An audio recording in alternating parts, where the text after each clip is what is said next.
একক স্থানীয় অঙ্ক বা ইউনিট ডিজিট কি করে বের করতে হয় এটা নিয়ে অনেকেরই সমস্যা থাকে। তো এই ভিডিওটা মন দিয়ে পুরোপুরি দেখো। আশা করছি এই ভিডিওটা দেখার পরে তোমাদের এই একক স্থানীয় অঙ্ক বা ইউনিট ডিজিট সম্বন্ধে কোনো রকম আর কনফিউশন থাকবে না। প্রথমে একটা উদাহরণ দেখাচ্ছি, তারপর তোমাদেরকে ইউনিট ডিজিটের যে রুলসগুলো আছে, যে নিয়মগুলো আছে, সমস্ত কিছু তোমাদেরকে এক এক করে দেখিয়ে দিচ্ছি। তাহলে চলো শুরু করা যাক।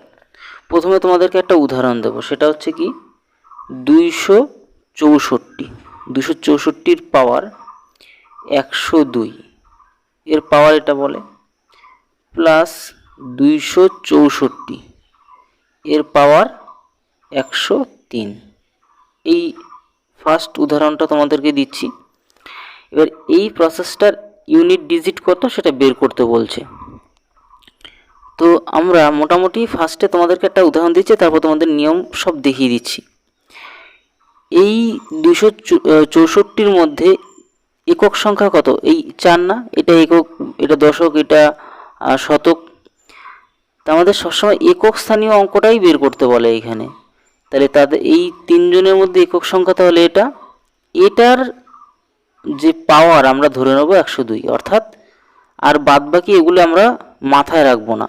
যাই লেখা থাকুক না কেন, 10টা লেখা থাকলেও এই একক সংখ্যাই আমরা সবসময় ধরবো, কেননা একক স্থানীয় অঙ্ক বের করতে বলে।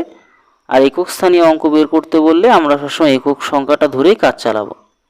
তাহলে আমরা এত কিছু দেখবো না, জাস্ট শুধু দেখবো 4-এর পাওয়ার 102। ঠিক আছে, তাহলে 4-এর পাওয়ার কত? 102। এটা আমরা তাহলে এখান থেকে বুঝতে পারলাম। এখানে সেম টু সেম হবে, তাহলে 4-এর পাওয়ার কত?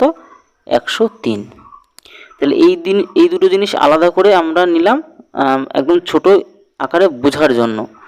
তাহলে এইভাবে তোমরা নেবে। এইখানে যে 4 একক, যেহেতু একক, দশক, শতক, তাই একক সংখ্যাটাকে আমরা সবসময় নিতে হবে, তাই একক সংখ্যাটাকে নিলাম এবং তার পাওয়ার যেটা ছিল ওপরে সেটা বসিয়ে দিলাম। তাহলে এই দুটো জিনিস ক্লিয়ার হলো।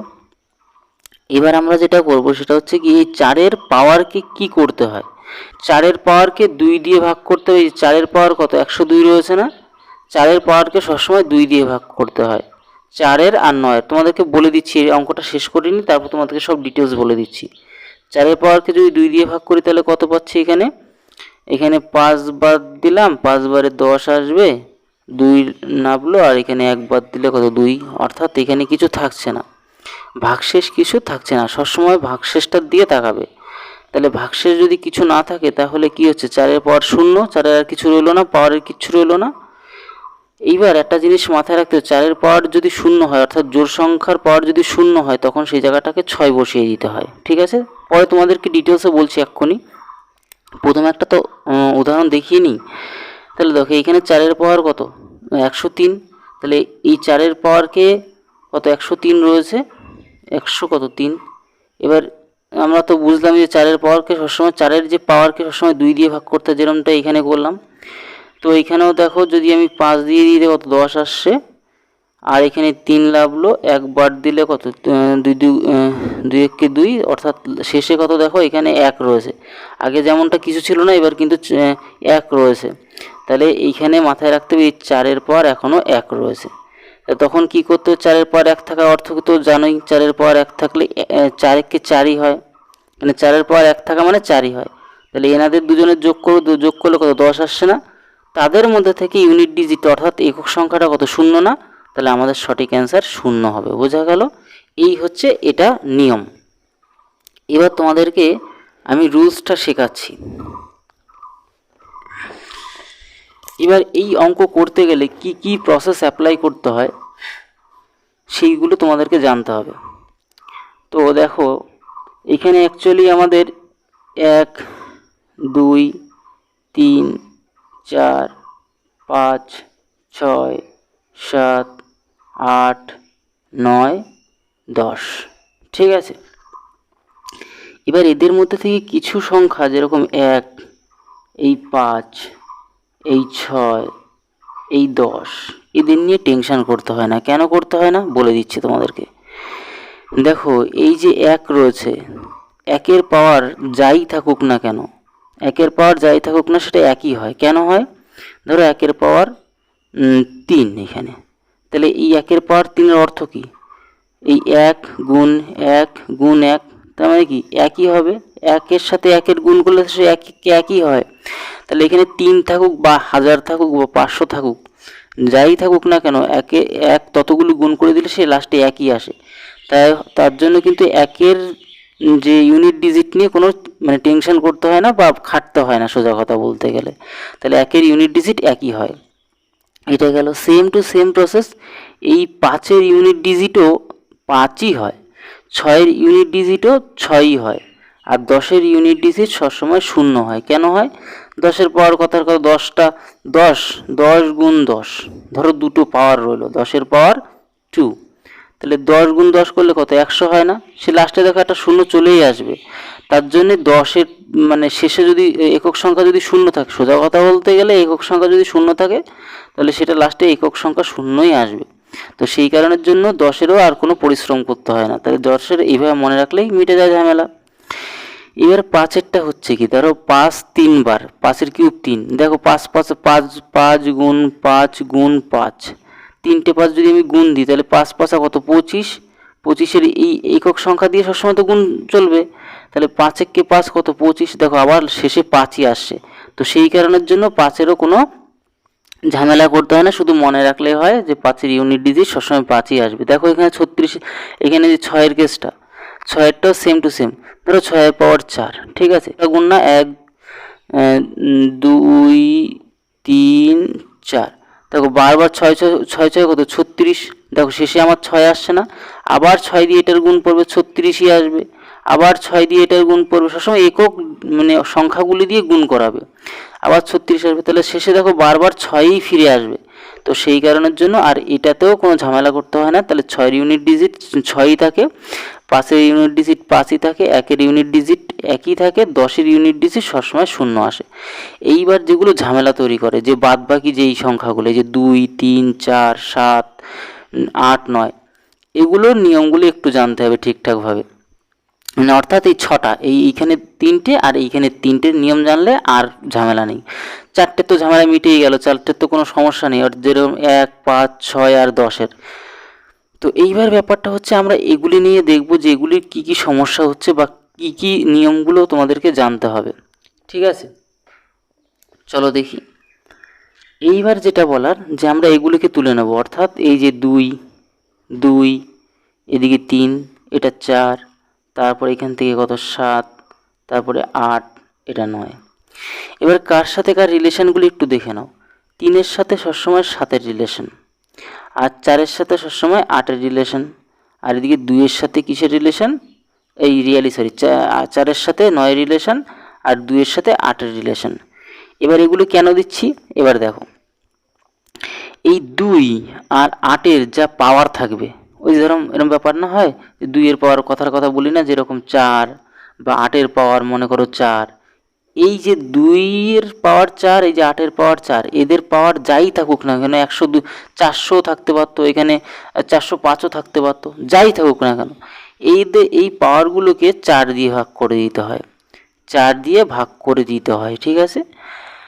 তারপরে এই যে 3 আর 7, এই যে 3 আর 7 এদের পাওয়ারকেও 4 দিয়ে ভাগ করে দিতে হয়। শুধুমাত্র এই যে 4 আর এদিকে 9, 4 আর 9, এই 4-এর না 9-এর পাওয়ারকে সবসময় 2 দিয়ে ভাগ করে দিতে হয়, ভাগ করে জানতে হয়।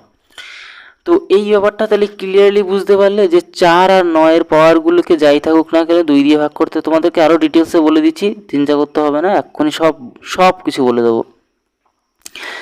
3 আর এদিকে কোথায় গেল 7, তাদের পাওয়ারকে 4 দিয়ে ভাগ করতে হয়, আর এদিকে 2 আর এদিকে 8, 8-এর পাওয়ারকে 4 দিয়ে ভাগ করতে হয়। তাহলে সব কটাই প্রায় 4 দিয়ে ভাগ করতে হয়, 4 আর 9কে শুধু 2 দিয়ে ভাগ করতে হয়। ভিডিওটা সম্পূর্ণ দেখো, এই একক স্থানীয় অঙ্ক বের করার জন্য আর কোনো পরবর্তীতে তোমাদের আর কনফিউশন তৈরি করবে না, এই ভিডিওটা যদি ঠিকঠাকভাবে দেখো। তো এবার আমি এক এক করে শুরু করছি। প্রসেসটা কি করে হচ্ছে, ফার্স্টে 2 দিয়ে শুরু করব, 2টাকে 2 আর 2 আর এদিকে 8-এর সিস্টেম তো একই জিনিস, 2-এর যা রুলস 8-এর রুলসও সেম রুলস। দেখো সব কিছুই দেখিয়ে দিচ্ছি। দেখো 2-এর পাওয়ার সামথিং মনে করো ধরো 15 রইলো, 2-এর পাওয়ার কত 15। এইবার আমাকে কি বলছে, 2-এর পাওয়ার আর দিকে 8-এর পাওয়ার একসাথে আমি ধরে কাজ চালাচ্ছি বা বোঝাচ্ছি ব্যাপারটা। তো 2 আর 8-এর পাওয়ারকে 4 দিয়ে ভাগ করতে হয়, তাহলে এই এর পাওয়ার কত 15 রয়েছে না 2 এর পাওয়ার, তাহলে একে কি করতে হবে 4 দিয়ে ভাগ করতে হবে। তাহলে এই 15টাকে কি করব আমরা 4 দিয়ে ভাগ করব, তাহলে আমার 3 4 কত 12, তাহলে 12 চলে আসছে। তাহলে আমার হাতে মানে ভাগশেষ কত এখানে 3 থাকবে। তার মানে এই 2 এর পাওয়ার এখনও 3টে বেঁচে আছে, এইটা তোমাকে মাথায় রাখতে হবে। এই শেষে যেটা থাকবে যে ভাগশেষ যেটা থাকবে সেটাকে মাথায় রাখতে হবে যে এখনও 2 এর পাওয়ার 3টে বেঁচে আছে। তাহলে 2 এর পাওয়ার 3 যদি বেঁচে থাকে তাহলে 2 3 বার গুণ, 2 3 বার গুণ, তাই না? তাহলে 2 দুগুণী 4, 4 দুগুণী কত 8, এই 8 হবে আমাদের একক সংখ্যা বা ইউনিট ডিজিট। বোঝা গেল? আচ্ছা, তোমরা এইটা দেখতে পাচ্ছিলে না, এটা একটু দেখে নাও যে 2 এর পাওয়ার কত 3, আমরা 2 এর পাওয়ার 3 থাকার অর্থাৎ দুটো 3 বার গুণ, 2টাকে দিয়ে 3 বার গুণ তো হয় জানো। এবার 2 দুগুণী কত 4, 4 দুগুণী কত 8, তাহলে আমাদের 8 রয়েছে, 8-এর উপরে তো যায়নি একক সংখ্যা, তাহলে এটাই আমাদের একক সংখ্যা হবে যেটা 8। তাহলে এটা বুঝতে পারলে। এইবার আর একটা জিনিস তোমরা দেখো, আবার একটা জিনিসও তোমাদেরকে দেখিয়ে দিই। 2 এর পাওয়ার মনে করো 16, 2 এর পাওয়ার মনে করো 16। এবার আমি কি বলছিলাম যে 2 এর পাওয়ার যেটা থাকবে সেটাকে কি করতে বলছিলাম, যে 4 দিয়ে ভাগ করতে বলছিলাম। তাহলে 16কে কি করব আমরা 4 দিয়ে ভাগ করব, 16কে কি করব আমরা 4 দিয়ে ভাগ করব, ঠিক আছে? আমরা কি বলছিলাম 2 এর পাওয়ারকে সবসময় 4 দিয়ে ভাগ করতে হয়। তাহলে 4 4 কত 16 চলে আসছে না এই জায়গাটায়, অর্থাৎ এখানে দেখো ভাগশেষ নেই। তাহলে ভাগশেষ যদি না থাকে 2 এর পাওয়ার কত 0। এইবার একটা জিনিস মাথায় রাখতে হবে, এই যে জোড় সংখ্যা যদি হয়, যে এই 2 জোড় সংখ্যা, তারপরে 4 জোড় সংখ্যা, 8 জোড় সংখ্যা, এদের এরকম যদি পরিস্থিতি আসে যে ভাগশেষ যদি না থাকে, তাদের এই সমস্ত সংখ্যা দিয়ে ভাগ করে তখন সেইখানে 6 বসিয়ে দিতে হয়, তার সেখানে কি 6 বসিয়ে দিতে হয়, ঠিক আছে? আর এটাও বলে দিই সাথে, এই যে বেজোড় সংখ্যাগুলি যেগুলি রয়েছে তাদের যদি এরকম ভাগশেষ না থাকে এরকম প্রসেস চালিয়ে, তখন তাদের 1 বসিয়ে দিতে হয়, তখন তাদের 1 বসিয়ে দিতে হয় সেই জায়গাটা। বোঝা গেল? এই জিনিসগুলো তোমাদেরকে একটু মাথায় রাখতে হবে, আর কিচ্ছু না, তার জন্য আমি ডিটেলসে বলে দিচ্ছি। তাহলে এইখানে আমি এই প্রসেসটা চালিয়ে দেখলাম ভাগশেষ নেই, তাহলে 2 এর পাওয়ার এখনও কিচ্ছু নেই, তাহলে সেই জায়গাটা কি করবে, যেহেতু 2 একটা জোড় সংখ্যা তাই এখানে আমার 6 বসে যাবে। বোঝা গেল? 6 আমাদের বসে যাবে, যেমনটা এইখানে চালিয়েছিলাম, দেখে মনে আছে যে 4 এর পাওয়ার 0, তার জন্য ডাইরেক্ট 6 বসিয়ে দিয়েছিলাম। 4 কি জোড় সংখ্যা না? এই দেখো 4 এর পাওয়ার 6 চলে আসে, যদি সেটা মিলে যায় তো। এরকম 4 এর পাওয়ার কত 102 ছিল, 4 এর পাওয়ার দেখো 102, 2 দিয়ে ভাগ করতে হচ্ছিল, যে 4 আর 9কে 2 দিয়ে ভাগ করতে হয় তাদের পাওয়ারকে, তাই আমি তাই করেছিলাম যে 2 দিয়ে যদি ভাগ করে দিই জায়গাটায়, যদি ভাগ করে দিয়েছিলাম এখানটায়, ভাগ করে দেখো ভাগশেষ ছিল না, আর ভাগশেষ না থাকলে আমি কি বলছিলাম 6 বসিয়ে দিতে, দেখো ভাগশেষ না থাকলে 6 বসিয়ে দিতে বলছিলাম। মানে জোড় সংখ্যা যদি ভাগশেষ না থাকে তাহলে ডাইরেক্ট 6 বসিয়ে দিবে, আর বিজোড় সংখ্যা যদি ভাগশেষ না থাকে তখন 1 বসিয়ে দেবে, ব্যাস এটা হচ্ছে কাজ। তো এই জায়গাটা এটাই হলো করলাম। তাহলে আশা করি এই দুটো প্রসেস বুঝে গেলে। এই যা যা করলাম, এইগুলো যা যা করলাম সেম টু সেম অ্যাপ্লাই হবে এই 8-এর ক্ষেত্রেও, ঠিক আছে? আমি ফার্স্টে এই 3টেকে বুঝিয়ে দিলে আশা করি এই 3টে তোমরা এমনিই পারবে। তো দেখো 3-এর কেসটা তাহলে তোমাদেরকে বলে দিচ্ছি। ধরো 3-এর পাওয়ার মনে করো আর ধরো 16, ঠিক আছে? 3-এর পাওয়ার 16, তাহলে 3-এর পাওয়ার যদি 16 হয় তাহলে আমরা কি বলছিলাম, 3-এর পাওয়ারগুলিকেও দেখো 4 3 আর এদিকে 3 আর এইদিকে 7, তাদের পাওয়ারগুলোকে 4 দিয়ে ভাগ করতে হবে। তাহলে 16কে আমরা কি করছি 4 দিয়ে ভাগ করছি, তাহলে 4 4 কত 16। দেখো এখানে ভাগশেষ নেই, ভাগশেষ রয়েছে, তাহলে 3-এর পাওয়ার মনে করো 0। তাহলে কি বলছিলাম, যদি ভাগশেষ না থাকে এরকম কেসে তখন কি করতে হয় 1 বসিয়ে দিতে হয়, সেই জায়গাটা কি করতে হবে 1 বসিয়ে দিতে হবে। বোঝা গেল? এবার সেম টু সেম যদি আমরা একটা কাজ করতাম এইখানটায়, আর একটু জিনিসও বলে দিচ্ছি, এখানে নিচে করে দিচ্ছি তোমাদেরকে। দেখো 3-এর পাওয়ার, এই 3-এর পাওয়ার এখানে তো 16 ছিল, 3-এর পাওয়ার যদি বাই চান্স 17 হতো, তাহলে আমরা তো সেটাকেও ওই 3-এর পাওয়ার তো যেহেতু 4 দিয়ে ভাগ করতে হয়, তাহলে 3-এর পাওয়ার যদি আমাদের 4 দিয়ে ভাগ করছি, তাহলে কত 17কে আমরা কি করব 4 দিয়ে ভাগ করব, 4 4 কত 16 আসছে, তাহলে ভাগশেষ কত 1 থাকবে না, তার মানে 3-এর পাওয়ার কিন্তু 1 রয়েছে। বোঝা গেল? তাহলে 3-এর পাওয়ার 1 থাকার অর্থ কি 3ই হবে, এ তো নর্মাল ফ্যাক্ট। তো এইটুকু জিনিস বুঝতে পারলে, তাহলে মোটামুটি সব বিষয় নিয়ে আলোচনা করে দিচ্ছি যাতে তোমাদের কোনো রকম সমস্যা না হয়। এইবার তোমরা দেখো চারেরটাকে একটু দেখে নাও, চারেরটাকে দেখলে একটু বেটার হবে তোমাদের। ধরো চারের পাওয়ার মনে করো এখানে আমি কি ধরলাম, ধরো চারের পাওয়ার আমি 18 ধরি, ঠিক আছে। চারের পাওয়ার যদি 18 হয় তাহলে চারের পাওয়ারকে দেখো 2 দিয়ে ভাগ করতে হবে না, দেখো 2 দিয়ে ভাগ করতে হবে। তাহলে আমরা কত 18কে 2 দিয়ে ভাগ করব, 2 দিয়ে ভাগ করব, তাহলে 9 দুগুণী কত 18। অর্থাৎ দেখো এখানে ভাগশেষ নেই, তাহলে চারের পাওয়ার 0, এখানে ভাগশেষ না থাকা মানে চারের পাওয়ার এখন আপাতত 0 রয়েছে। আর আমি কি বলছিলাম, চারের পাওয়ার যদি 0 চলে আসে তখন এরকম প্রসেস করে তখন তোমার সেই জায়গাটায় 6 বসে যাবে, বোঝা গেল? সেই জায়গাটা কি বসে যাবে, 6 বসে যাবে। এবার বাই চান্স মনে করো যে চারের পাওয়ারটা 19 যদি থাকতো, এই চারের পাওয়ার যদি 19 থাকতো, তার মানে কি বলছিলাম, চারের পাওয়ারকে তো অবশ্যই 2 দিয়ে ভাগ করতে হবে। এই চারেরটা যেমন প্রসেস চলবে, 9এরটা সেম প্রসেস চলবে। যা যা চারের করছি 9এর প্রসেসটা কিন্তু সেম। তাহলে 2 দিয়ে ভাগ করতে হয়, দেখো 4 আর এদিকে 9এর পাওয়ারকে 2 দিয়ে ভাগ করতে হয়, তার জন্য আমি দাগ দিয়েও দিয়ে দিলাম তোমাদের বুঝতে যেন কোনো অসুবিধা না হয়। তাহলে এদিকে 9 দুগুণী কত 18, আমার এখানে কত থাকছে, ভাগশেষ কত 2 থাকবে না, ভাগশেষে 1 থাকবে। তাহলে চারের পাওয়ার কত 1, তাহলে চারের পাওয়ার 1 থাকার অর্থ কি 4ই থাকবে, বোঝা গেল? এইভাবে কিন্তু তোমাদেরকে এই প্রসেসগুলি চালাতে হবে। এইখানে এই ফার্স্টের 3টে যা যা বলে দিলাম সেম টু সেম হবে এই বাদবাকি এই 7, 8, 9-এর ক্ষেত্রেও। মানে এই প্রসেস যা হলো এদের রিলেশন অনুযায়ী, এই যে এনাদের দুজনের রুলস সেম। এইখানে 3-এর সাথে কার 7-এর রিলেশন, তাহলে এনাদের দুজনের যা যা রুলস সেম। 4-এর সাথে কত 9-এর রিলেশন, এনাদের দুজনের রুলস যা যা আছে সেম।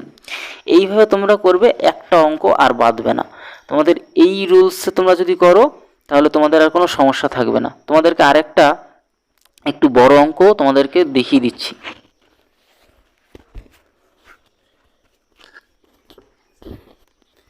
এই দেখো তোমরা এই সুবিদ্যাস স্যারের এই অঙ্কটা, ধরো এই 18 দাগের অঙ্কটা, একক স্থানীয় অঙ্কটি কত সেটা বের করতে বলছে না। 18 দাগের অঙ্কটা খেয়াল করো, একদম নিচে 18 দাগেরটা বলছে 337-এর পাওয়ার 337 এর একক স্থানীয় অঙ্কটি কত, তাই না? এটা আমরা করব। দেখো কত, 337-এর পাওয়ারই 337, ঠিক আছে? আশা করি দেখতে পাচ্ছ তোমরা। এবার এটা করছে, দেখো 337-এর পাওয়ার 337। আমি কি বলছিলাম যে সবসময় একক সংখ্যাটাকে নিয়ে চলতে। তাহলে একক সংখ্যাটা কত 7, তাহলে একক সংখ্যাটা আমার যেহেতু 7, তাহলে এরই পাওয়ার 7 এইভাবে ধরে নেবে। তাহলে এরই পাওয়ার কত 7 বলছি কেন, এরই পাওয়ার এই পুরোটা, অর্থাৎ 337, বোঝা গেল?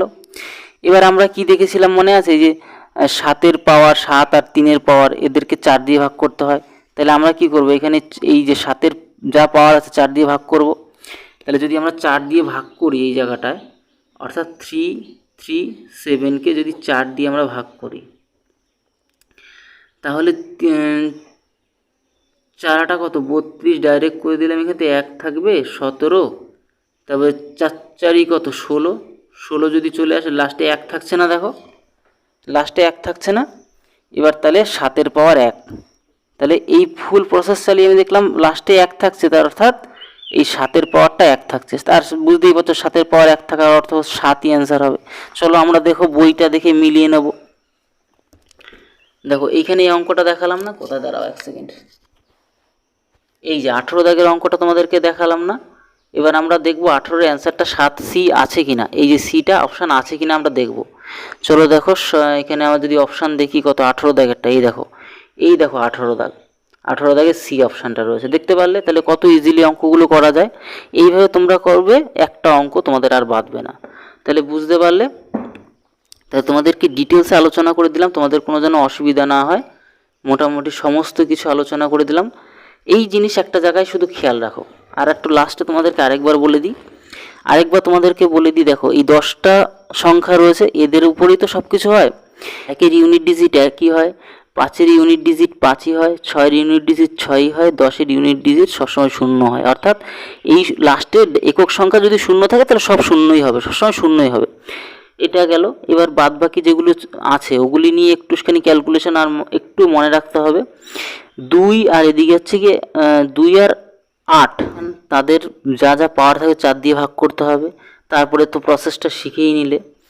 তারপরে হচ্ছে কি দিকে তোমার রইল 3, তারপরে 3 আর এদিকে 7, তাদের পাওয়ারকেও 4 দিয়ে ভাগ করতে হয়। আর লাস্টে 4 আর দিকে 9, এদের পাওয়ারকে সবসময় 2 দিয়ে, শুধুমাত্র এই 4 আর 9 এর পাওয়ারকে 2 দিয়ে ভাগ করতে হয়, আর বাদ বাকি সবই 4 দিয়ে ভাগ করতে হয়। আর যেটা বলছিলাম, এই জোড় সংখ্যাগুলো, এই যে এইটা জোড় সংখ্যা, এই যে 4 একটা জোড় সংখ্যা, আর এই 8 একটা জোড় সংখ্যা, এদের পাওয়ার, এদের যদি আর কি ভাগ করে পাওয়ারগুলিকে যদি ভাগশেষ না থাকে তখন 6 6 6।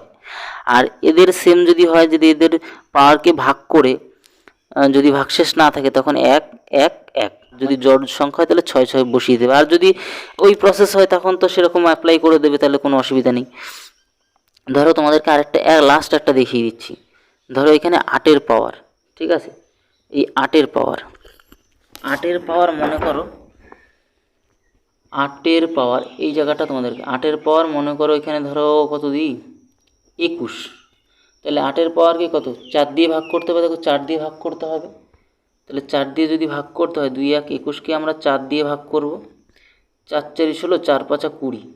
তাহলে 5 বাদ দিলে 20 চলে আসে। দেখো ভাগশেষ কত আমার 1 থাকছে না, ভাগশেষ 1 থাকছে। তো তার মানে এই 8-এর পাওয়ার, এই 8-এর পাওয়ার 1, অর্থাৎ 8 আমাদের অ্যান্সার।